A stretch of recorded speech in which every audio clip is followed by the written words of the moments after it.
Hello, everyone, and welcome. I'd like to thank you all for joining us today.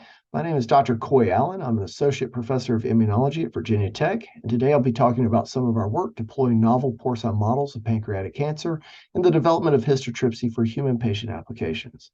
I'd like to start out by thanking the organizers of the conference for inviting me to present my work today.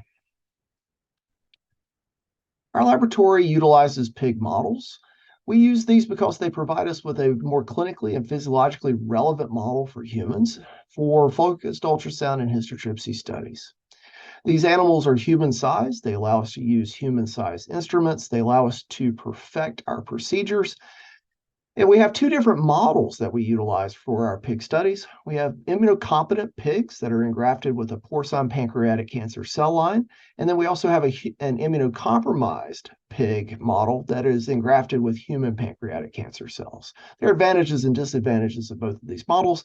And today I'll be mostly focused on our work with the immunocompromised pigs engrafted with the human cells. The work I'm going to be showing you today utilized the following experimental study design. We have our pigs. We typically take multiple blood samples. Then for 5 days, our animals are treated with a treatment of custard. This is a dietary intervention to help minimize gas in the stomach and improve visibility and ultrasound, the ultrasound acoustic window. In addition to our custard feeding regime that we've developed, we also have a series of diarrhea medicine and also anti-gas medicines that we add to this. 7 days after they arrive in our facility, they are typically ready for treatment with histotripsy. These animals will be treated, and then we'll monitor them over the course of 14 days. This allows us to look acutely at the changes that occur in the pancreas immediately following treatment, with time points throughout the 14 days to evaluate the effectiveness of the treatment and then the recovery of the animals following treatment. So the pancreas is a very challenging organ to target using any ultrasound-mediated modality. As you can see here in figure A, the pancreas is really hard to distinguish.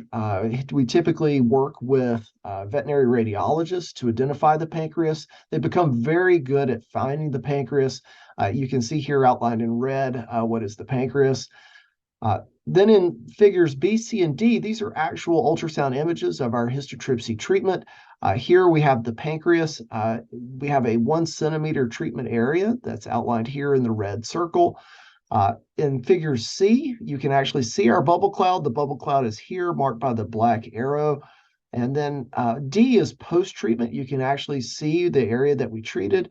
We targeted a 1 centimeter treatment zone, and you can see here we did ablate most of the tissue in that treatment zone, and you can readily see it by ultrasound. So treating the pancreas is possible. Certainly finding the appropriate acoustic window is the biggest challenge. In addition to this, there are some off-target effects that we've found. It's very common, even with our pre-treatment, our dietary pre-treatment, for there to be some off-target effects. You can see here some bruising and areas of ablation in the intestine, and the areas in some of the organs that are laying over the pancreas or in the ablation zone or near the ablation zone. Now, histopathologically, we are getting some ablations of these organs, but they do tend to be more superficial. We are getting actual ablations in the pancreas, and in general, these off-target effects we've found to be relatively minor.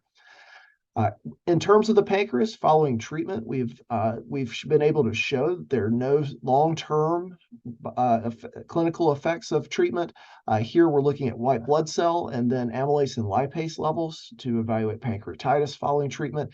We've monitored these for our 2-week window of time. And really, we see following treatment, we don't really see any major changes in any of our animals. These are 4 different pigs or 4 individual pigs shown here. And all of these levels, even though this level of lipase in one of the animals does spike or increase, all of these levels are well within the normal healthy parameters for pigs, showing that there's no real development of pancreatitis following treatment, even though we've ablated a 1 centimeter region of the pancreas. Within 2 weeks after treatment, you can see here the lesions have completely healed. We can no longer really find where any of the lesions were prior to our treatment. Sorry, following our treatment. So moving beyond our studies in the healthy pig, so we've shown that we can target the pancreas effectively. So moving beyond our studies in the healthy pig, we also want to feature some of our immunocompromised pig work. We generate immunocompromised pigs using CRISPR-Cas9 gene editing. We target the RAG2 and IL2RG genes. These generate knockout pigs that can be engrafted with a variety of human tumors. We typically use cell lines, and we also use patient-derived xenograft tumors in these animals, and we have very high level of engraftment or very high engraftment rate in these. We're one of the few institutions in the United States that have the capabilities to work with these animals. These animals have to be raised in isolation. They are typically raised in germ-free conditions. These are examples of our isolators. Here is me holding one of our 2-day-old pigs shortly after birth. Within a week or two after birth, we typically will implant tumors in our animals. You can see here, this is a typical engraftment in the pancreas. One of the advantages of this model is that we can pinpoint the locations of the tumors in the animals, and we can allow the animals to age with the tumors over time and really evaluate this at any point following engraftment. We typically have been monitoring engraftment and growth rates until the tumor reaches about 1 centimeter in size for histotripsy treatment. But you'll see in some of the other slides that one of the advantages of this model is that we can generate clinically relevant, physiologically relevant size tumors in this model.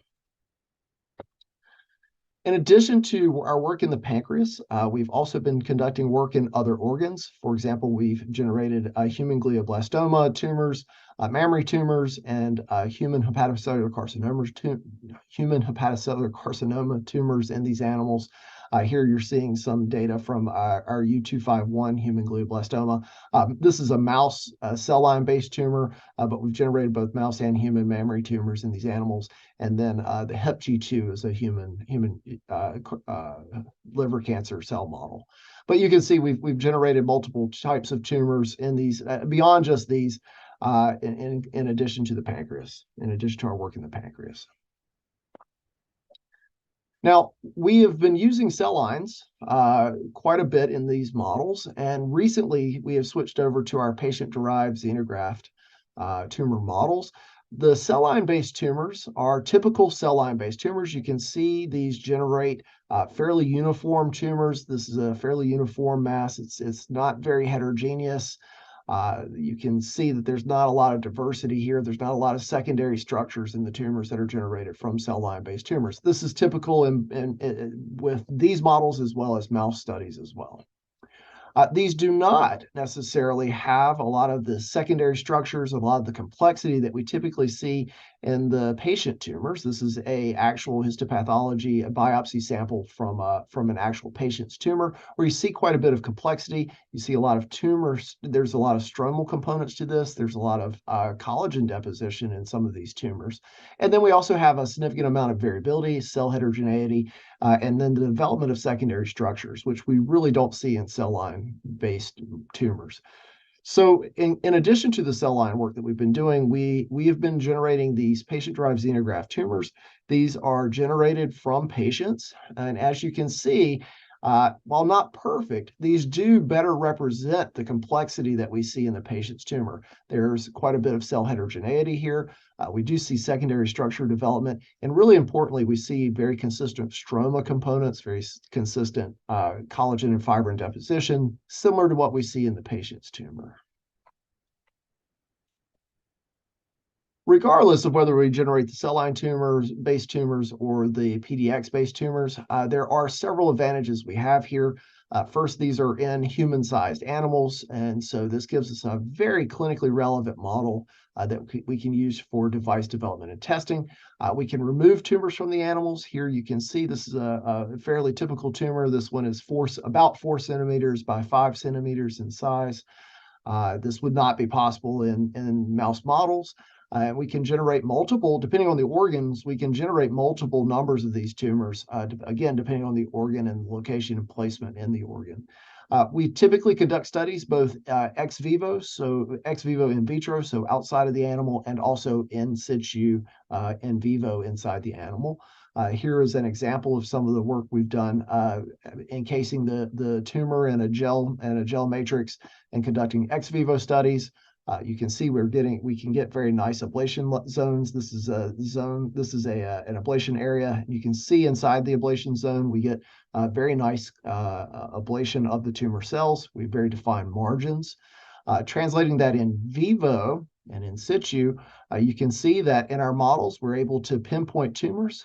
We typically will place tumors in specific areas using landmarks in the organ. For example, these are a pair of tumors. This is a tumor here, and this is a tumor here, outlined by the X's. And these were placed adjacent to the splenic vein in the pancreas. This allows us to conduct limitation testing. It also allows us to test how close to critical structures we can actually treat and how far into margins we can actually treat without causing significant damage in the various tissues and organs.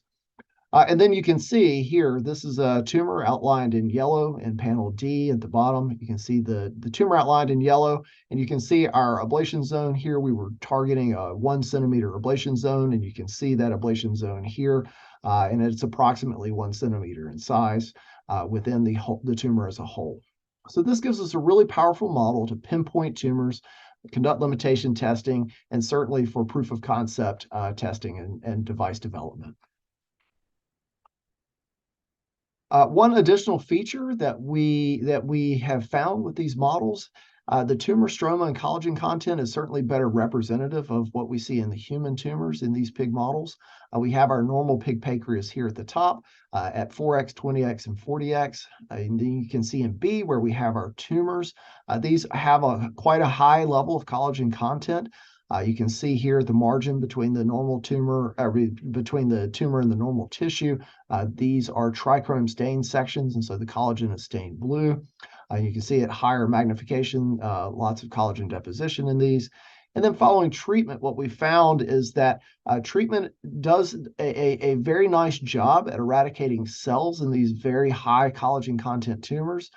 You can look at the collagen levels, you can look at the tumors under higher magnification and see that there are cells still present, but a lot of them have been broken up or degraded within this matrix. However, it tells us that we need to adjust some of our parameters for tumors that have a very high level of collagen or very high content of collagen and fibrin to really punch through this matrix if we're trying to eradicate tumors. It also implies that histotripsy would be effective at potentially increasing access in these tumors that have a very high collagen content for drug delivery applications. So with that, I'd like to certainly thank my students, Imran and Alyssa here. Alyssa is a former graduate student that has moved on. And certainly we couldn't do this work without our collaborator, Dr. Eli Vlasevich and his team. And certainly I'd have to thank all of my funders and sponsors. This work is funded by the NIH. We've also had several industry sponsors, and the work was originally funded by the Focused Ultrasound Foundation. And so I certainly appreciate that support. And likewise, we are currently recruiting postdocs for these projects. And so if anyone is interested in postdoc, please reach out and contact me. My email is here. And with that, I'd like to say thank you and hope you enjoy the rest of the symposium.